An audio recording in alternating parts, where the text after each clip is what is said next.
Captain Jamal, তারিক কাজী এবং এই লিস্টে সর্বশেষ সংযোজন হামজা চৌধুরী।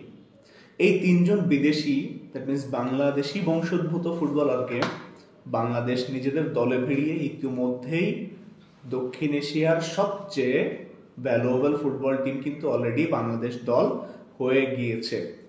সো এখানে কি বাংলাদেশ ফুটবল টিম থেমে থাকবে, নাকি এর পরেও অন্য কোনো বিদেশিকে বাংলাদেশ দলে ভেড়ানোর চেষ্টা করবে? এবং যদি সেটা হয় তাহলে কে হতে পারে? সো সামাজিক যোগাযোগ মাধ্যম বা পত্রপত্রিকায় আমরা যতটুকু দেখতে পাচ্ছি, নান আদার দেন এই ভদ্রলোকের নাম হলো কুইন সুলেভান। এখন এই কুইন সুলেভান আসলে কে, এটা আমাদের একটু জানার জন্য আমরা জেনে নিই। এখনো আমরা জানি না যে উনি বাংলাদেশ দলে অনবোর্ড হবেন কিনা বা আদৌ বাংলাদেশ দলে তিনি খেলবেন কিনা।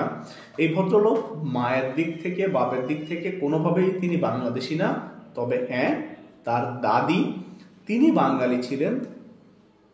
তার দাদি বাংলাদেশ থেকে আমেরিকাতে পড়তে যেয়ে সেখানে সেই সূত্রে আর কি কুইন সুলেভান হলো তার একটা পরিচয় আছে যে সে বাংলাদেশের মাটির সাথে তার এই এতটুকুই টান। এখন তিনি পেনসিলভেনিয়াতে খেলছেন, পেনসিলভেনিয়া ইউনাইটেডের মিডফিল্ডার হিসেবে খেলছেন।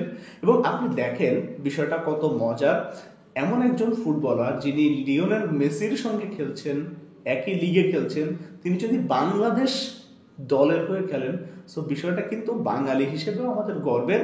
এবং আমাদের বাংলাদেশি ফুটবলের যে ডেভেলপমেন্ট, ফুটবলের যে আপগ্রেডেশন এবং বিশ্বকাপ খেলার যে একটা স্বপ্ন বা একটা গোল বাংলাদেশ আসলে ফিক্স করেছে, সেটা কিন্তু বাংলাদেশ আরও এক ধাপ এগিয়ে যাবে। ইতোমধ্যে আমরা যতগুলো প্লেয়ারকে অনবোর্ড করেছি, ভালো ভালো বিদেশি খেলোয়াড়, তারা বেশিরভাগ ডিফেন্সিভ মিডফিল্ডার অথবা ডিফেন্সের খেলোয়াড়। আমি তারিক কাজী বা জামাল যাদের কথাই বলি না কেন, এখন আপনি আরও একজন মিডফিল্ডার যে অ্যাটাকিং মিডফিল্ডার হিসেবে খেলতে পারবে কুইন সুলেভানের মতো, একে যদি আমরা অনবোর্ড করি, সেটা বাংলাদেশ দলের জন্য অবশ্যই পজিটিভ কিছু হবে। এখন পর্যন্ত তিনি তার ক্লাবের হয়ে গত 2 বছরে 34 ম্যাচ খেলেছেন, সেখানে তিনি 5টা গোল করেছেন, 8টা অ্যাসিস্ট করেছেন। তার মানে আমাদের যে স্ট্রাইকারের অভাব বা গোল প্লে মেকিং বা গোল করার যে সংকট, সেই সংকট দূর হবে এবং বাংলাদেশ দল আশা করছি অদূর ভবিষ্যতে, নিয়ার ফিউচারে বাংলাদেশ বিশ্বকাপ মঞ্চে আমরা বাংলাদেশ দলকে দেখতে পারি। বাংলাদেশ দলের জন্য শুভকামনা। Thank you.